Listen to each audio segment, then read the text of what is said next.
I used 3 filters in the entire film, and so I used the green filter, I used the rainbow filter, and I used this filter.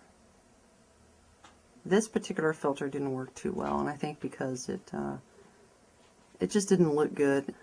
But I found out that when I zoomed up on this particular filter, what I got was a very soft, kind of disoriented picture, and I liked it. So what I did was I actually did that instead of use the filter what it was for, and that was to split up the image into tiny little fragments of picture. And here's a production still of Kyle and I during the filming of Hellscape.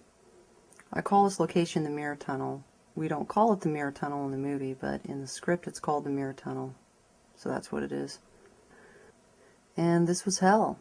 So you could tell hell isn't really what it seems to be when it's far away. So I guess that's the magic of movie making.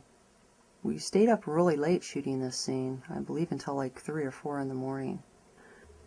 And this has nothing to do with the movie, but I thought it would be neat to put this in the Making of Hellscape. This is me when I was about 5 years old, and I have an 8mm camera in my hand, and I'm filming. The lighting was so perfect and done so well in this scene. And we got the perfect look of moonlight, which is really hard to do on video, but I had some blue filters on the lights, so that's how we were able to get that look. The lens that was the most used on Hellscape was a wide-angle lens. 85% of the footage in Hellscape was entirely shot with the wide-angle lens.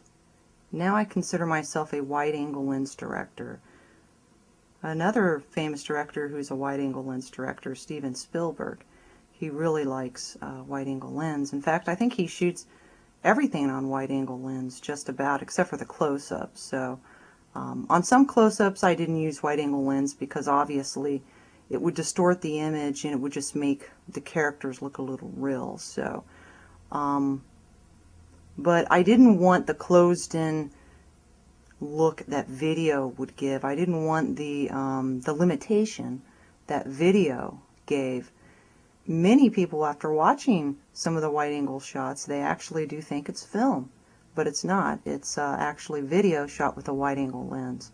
Now, I did also use a telephoto lens, and though I didn't shoot that much with the telephoto lens, I did shoot at least, I would say, 5% of the footage with a telephoto lens.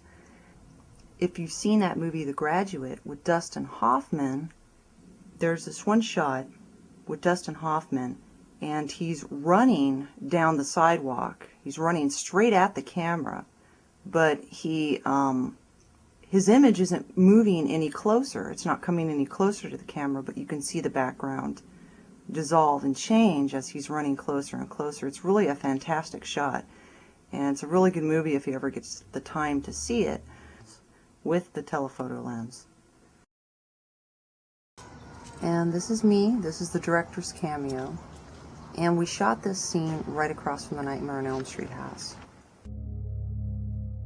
I actually took this right out of the novel and put it in the opening of the movie, so I thought it would be nice to kind of lead the movie in with something from the novel. Since I had adapted, I wanted to kind of start the film in as if you were reading the book.